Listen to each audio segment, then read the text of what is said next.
25,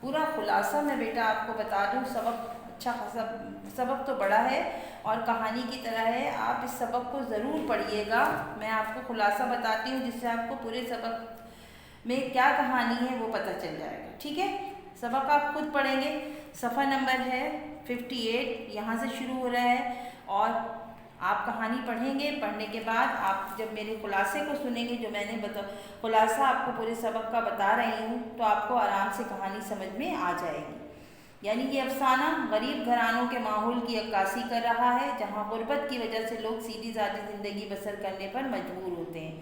بوڑھی کاکی نہایت ضعیف، بیمار، لاچار ہے۔ اس کا شوہر اور اولاد کبھی کی مر چکی ہے، یعنی بہت پہلے۔ اس نے اپنی جائیداد واحد بھتیجے بدھ رام کو دے دی اور خود اسی گھر کے ایک اندھیر کوٹری میں زندگی کے دن گزار رہی ہے۔ جائیداد نام لکھواتے وقت بھتیجے نے دعویٰ کیا تھا کہ وہ بوڑھی کاکی کا بڑا خیال رکھے گا، لیکن وہ بھی غریب تھا۔ اس کی بیوی روپا لاپرواہی کرتی تھی۔ ایک تقریب کے موقع پر گرم گرم پوریاں اور کھانے بن رہے تھے۔ یہ تقریب بیٹے کی گدی نشینی کی تقریب تھی، جسے تلک کی رسم کہا جاتا ہے۔ کھانے کی خوشبو کوٹری میں بوڑھی کاکی تک بھی پہنچ رہی تھی، مگر کسی کو بھی خیال نہیں تھا، تو بوڑھی کاکی نے خود بیٹھے بیٹھے گھسیٹتے ہوئے باورچی خانے تک پہنچ گئی کہ کوئی چند پوریاں دے دے، مگر پوریاں کیا ملتی، روپا کی نظر پڑ گئی۔ اس نے بوڑھی کاکی کو بڑا ذلیل و خوار کیا کہ پہلے مہمان کھائیں گے پھر گھر والے کھائیں گے۔ کاکی روپا مایوسی ہو کر کاکی کھائیں گے کاکی جو تھی وہ روپا سے مایوس ہو کر واپس کوٹری میں چلی گئی۔ روپا کی بیٹی لاڈلی یہ ماجرا دیکھ رہی تھی۔ اس نے اپنے حصے کی پوریاں ٹوکری میں چھپائے لی اور رات ہوتے ہی جب سب سو گئے، چپکے سے کاکی کے پاس جا پہنچی اور اسے جگا کر پوریاں کھانے کو دی۔ کاکی بھوکی تھی، فوراً کھا گئی اور لانے کو کہا۔ لاڈلی نے ٹوکری میں چند ٹکڑے دے دیے، وہ بھی کھا گئی۔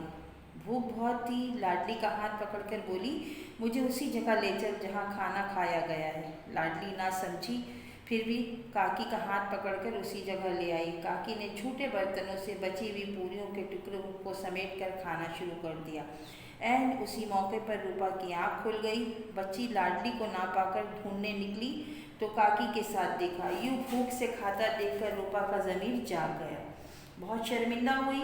اسی کے گھر میں رہتے ہوئے، اسی کے پیسوں سے تقریب کرتے ہوئے خوشی مناتی ہے، اور یہی بھوکی رہے جس کی وجہ سے وہ یہ سب دن دیکھ رہی ہے۔ اس وقت ازالے کے لیے کھانے کا تھال تیار کیا اور کاکی کو دیتے ہوئے معافی بھی مانگنے لگی۔ بات آپ کو سمجھ میں آ رہی ہے؟ اس افسانے میں یہی بتایا گیا ہے کہ انسان جس کی وجہ سے اپنی زندگی اچھی گزارتا ہے، اس کا اگر خیال نہ رکھے تو پھر زندگی گزارنے کا کوئی فائدہ نہیں ہے، اللہ تعالیٰ کی طرف سے بھی رسوائی اسے ملتی ہے۔ تو بیٹا یہ سبق 58 پر شروع ہو رہا ہے۔ کہانی کچھ اس طرح شروع ہوتا ہے کہ بڑھاپا بچپن کا دور ثانی ہوا کرتا ہے۔ بوڑھی کاکی میں ذائقے کے سوا کوئی حس باقی نہیں رہی تھی۔ آنکھیں، ہاتھ، پیر سب جواب دے چکے تھے، زمین پر پڑی رہتی۔ جب گھر والے کوئی بات اس کی مرضی کے خلاف کرتے، کھانے کا وقت ٹل جاتا، یا مقدار کافی نہ ہوتی، یا بازار سے کوئی چیز آتی انہیں نہ ملتی تو رونے لگتی، کیونکہ انسان بڑھاپے میں بچوں کی مانند ہو جاتا ہے۔ ان کا رونا محض بسورنا نہ تھا، وہ بآواز بلند روتی تھی۔ ان کے شوہر کو مرے ہوئے ایک زمانہ گزر گیا تھا، 7 بیٹے جوان ہو کر داغ دے گئے تھے، ان کی زندگی سے چلے گئے تھے، مر گئے تھے۔ اب ایک بھتیجے کے سوا دنیا میں ان کا کوئی نہ تھا، اور انہوں نے اپنے بھتیجے کے نام ساری دولت لکھ دی تھی۔ ان حضرت نے لکھاتے وقت تو خوب لمبے چوڑے وعدے کیے، لیکن وہ وعدہ صرف سبز باغ کی طرح تھا۔ اس جائیداد کی سالانہ آمدنی 150 روپے سے کم نہ تھی، لیکن بوڑھی کاکی کو اب پیٹ بھر کر کھانا یا روکھا دانا بھی مشکل سے ملتا تھا۔ بدھ رام طبیعت کے نیک آدمی تھے، لیکن اسی وقت تک جب تک ان کی جیب پر کوئی آنچ نہ آئے۔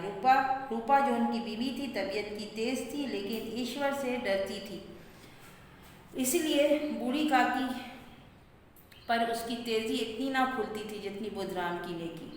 بدھ رام کو کبھی کبھی اپنی بے انصافی کا احساس ہوتا تھا۔ وہ سوچتے کہ اس جائیداد کی بدولت میں اس وقت بھلا آدمی بنا بیٹھا ہوں، اگر زبانی تسکین یا تشفی سے صورتحال میں کچھ اصلاح ہو سکتی ہے تو انہیں مطلق دریغ نہ ہوتا، لیکن مزید خرچ کا خوف ان کی نیکی کو دبائے رکھتا تھا۔ اس سارے گھر میں اگر کسی کو کاکی سے محبت تھی تو وہ بدھ رام کی چھوٹی لاڈلی بیٹی تھی۔ لاڈلی اپنے دونوں بھائیوں کے خوف سے اپنے حصے کی مٹھائی بوڑھی کاکو کے پاس بیٹھ کر کھایا کرتی تھی۔ اب رات کا وقت تھا، بدھ رام کے دروازے پر شہنائی بج رہی تھی، گاؤں کے بچوں کا جم غفیر تھا، حیرت سے گانے کی داد دے رہے تھے، سب چارپائیوں پر مہمان لیٹے تھے، نائیوں سے ٹکیاں لگوا رہے تھے، یعنی پوریاں بن رہی تھی، روٹیاں بن رہی تھی۔ بدھ رام کے لڑکے سکھ رام کا تلک آیا تھا، یہ اسی کا جشن تھا۔ گھر میں مستورات گا رہی تھی، یعنی گانا گا رہی تھی۔ روپا مہمانوں کے دعوت کا سامان کرنے میں مصروف تھی۔ بوڑھی کاکی اپنی اندھیری کوٹری میں بیٹھی تھی، یہ لذت آمیز خوشبو انہیں بیتاب کر رہی تھی۔ وہ دل میں سوچتی تھی کہ شاید مجھے پوریاں نہ ملی، اتنے دیر ہو گئی کوئی کھانا لے کر نہیں آیا۔ بوڑھی کاکی کے چشم خیال میں پوریوں کی تصویریں ناچنے لگی، خوب لال لال پھولی پھولی نرم ہوگی، کچوریوں میں اجوائن الائچی کی مہک آ رہی ہوگی۔ ایک پوری ملتی تو ذرا ہاتھ میں لے کر دیکھتی، کیوں نہ چل کر کڑھا کے سامنے ہی بیٹھوں، پوریاں چھن چھن کر کڑھا میں تیرتی ہوں گی، کڑھا سے گرم گرم نکل کر کٹوتی میں رکھی جاتی ہوں گی۔ اس طرح وہ اکڑوں بیٹھ کر ہاتھوں سے بل کھسیٹتی ہوئی بمشکل چوکھٹ تک اتری اور دھیرے دھیرے رینگتی ہوئی کڑھا کے پاس جا بیٹھی۔ روپا اس وقت سراسیمگی کی حالت میں تھی، کمرے میں جاتی، کبھی اس کمرے میں، کبھی کڑھا کے پاس، کبھی کوٹھے پر، ٹھیک ہے۔ پھر اسی وقت اس نے باہر آ کر بوڑھی کاکی کو دیکھ لیا اور بوڑھی کاکی کو اس نے کمرے میں بند کر دیا۔ پوری کہانی میں آپ کو بتا چکی ہوں، شروع کا میں افسانہ بھی پڑھ چکی ہوں۔ اب آپ اس کو مکمل خود سے پڑھیے گا اور پڑھنے کے بعد اس کو آپ کرنے کی کوشش کیجیے گا، ٹھیک ہے۔ یعنی اس کو جب پڑھ لیجیے گا تو کہانی آپ کو اچھی طرح بیٹا سمجھ میں آ جائے گی۔ کہانی کوئی ایسی مشکل نہیں ہے کہ آپ کو بہت اچھا لگے گا، پڑھ کر مزہ آئے گا آپ کو یہ کہانی۔ اب ہم آ جاتے ہیں مشقی سوالات کی طرف۔ مشقی سوالات میں ایک تو سب سے پہلے آپ کو اس کا مرکزی خیال کرنا ہوگا۔ مرکزی خیال میں نے آپ کو المختصر بتا دیا ہے۔ مرکزی خیال کا طریقہ بالکل ویسے ہی ہے جیسے کہ ہم لکھتے ہیں۔ اس میں آپ حوالہ لکھیں گے اور لکھیں گے کہ یہ سبق کتاب میں موجود بوڑھی کاکی سے لیا گیا ہے۔ میں جو کہہ رہی ہوں نا آپ اسی کو لکھ لیجیے گا، ویسے اس کے نوٹس آپ اسکول سے آ کر لے سکتے ہیں۔ یہ حوالے کی ہیڈنگ ڈالیں گے اور لکھیں گے یہ سبق کتاب میں موجود بوڑھی کاکی سے لیا گیا ہے۔ اس سبق کو مشہور افسانہ نگار پریم چند نے تحریر کیا ہے۔ تعارف مصنف کا لکھیں گے آپ، نام دھنپت رائے، قلمی نام پریم چند، جائے پیدائش ضلع بنارس، تصانیف میں آپ سوز وطن، واردات، گودان جو آپ کی کتاب میں لکھا ہوا وہاں سے دیکھ لیجیے گا۔ وجہ شہرت میں آپ لکھیے گا ترقی پسند افسانہ نگار۔ اچھا، مرکزی خیال میں آپ کیا لکھیں گے پریم چند کا تحریر کردہ سبق بوڑھی کاکی صنف کے اعتبار سے افسانہ ہے۔ اس میں مصنف نے اس حقیقت کو عیاں کرنے کی کوشش کی ہے کہ انسان بہت احسان فراموش ہے، جو اس پر احسان کرتا ہے وہ اسی کے ساتھ بدسلوکی کرتا ہے اور احسان کا بدلہ بدی سے دیتا ہے۔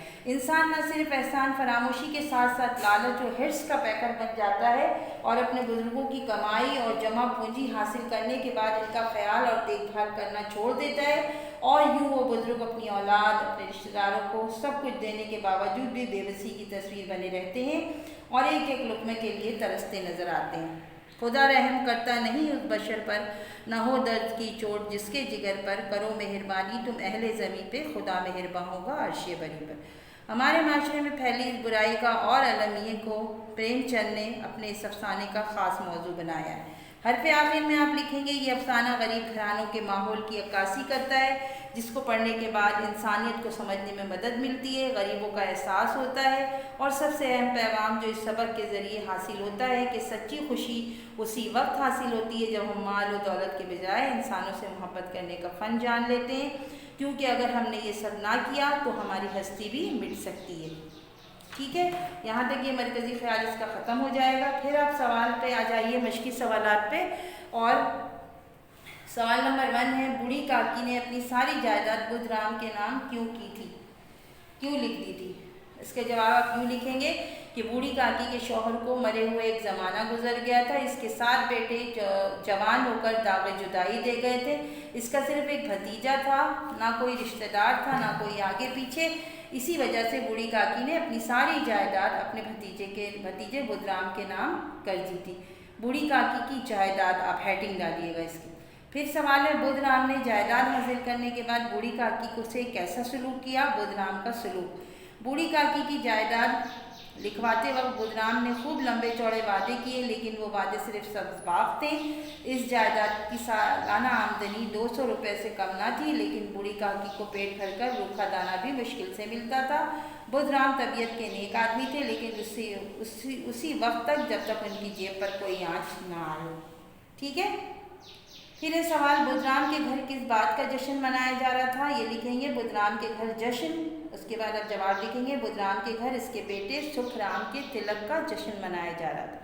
بوڑھی کاکی، سوال ہے بوڑھی کاکی بھوک سے بےتاب ہو کر جب کڑھا کے پاس پہنچی تو روپا نے ان کے ساتھ کیا سلوک کیا؟ روپا کا سلوک ہیڈنگ ڈالیں گے، جواب لکھیں گے جب بوڑھی کاکی کو روپا نے کڑھا کے پاس دیکھا تو روپا بوڑھی کاکی پر جھپٹی اور دونوں ہاتھوں سے جھنجھوڑ کر بولی، ایسے پیٹ میں آگ لگے پیٹ ہے کہ آگ کا کھنڈ ہے، کوٹری میں بیٹھی کیا دم گھٹتا تھا، ابھی مہمانوں نے کھایا نہیں، تب تک صبر نہ ہو سکا، آ کر چھاتی پر سوار ہو گئی۔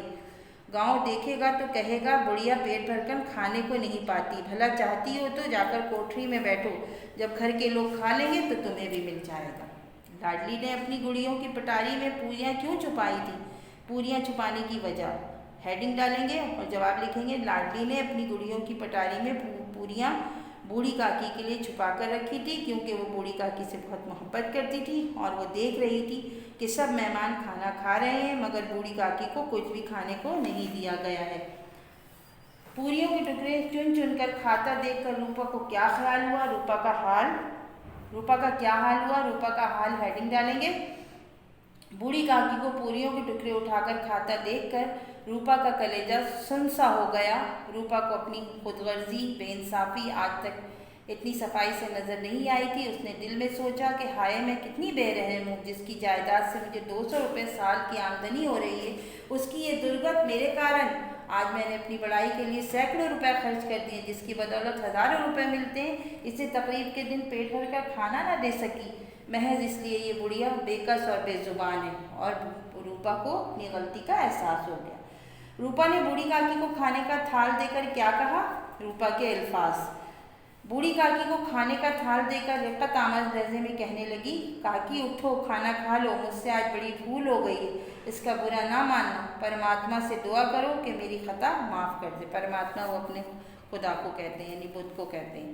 ٹھیک ہے، یہ ہمارے مشقی سوالات کے سوالات بھی ہو گئے بیٹا۔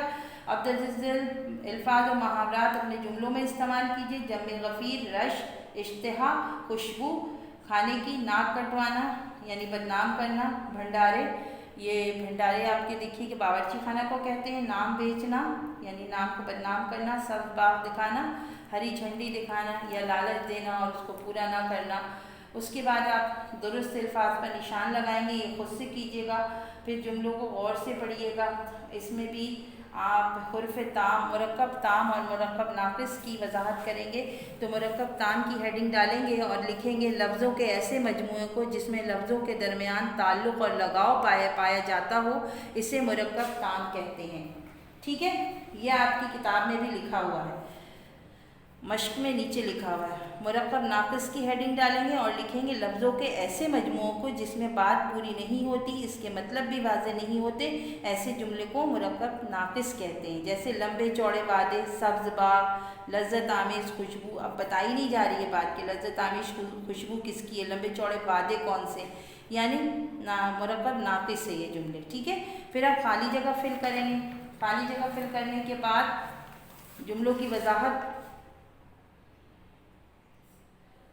ٹھیک ہے، خالی جگہ پر کریں گے۔ اس کے بعد ہے آپ اس سبق میں مرکب تام اور مرکب ناقص کی 3 مثالیں تلاش کریں، یہ بھی آپ لکھ سکتے ہیں۔ سرگرمی آپ کو نہیں کرنی ہے، اور آپ جب انشاءاللہ تعالی کلاسز شروع ہوں گی یا آپ اس کے نوٹس جب لیں گے تو آپ کو اس سبق کے جملوں کی وضاحت بھی اس میں مل جائے گی۔ ٹھیک ہے، یہاں پہ ہمارا یہ سبق جو ہے وہ مکمل ہو جاتا ہے، اس کی تدریس مکمل ہو جاتی ہے۔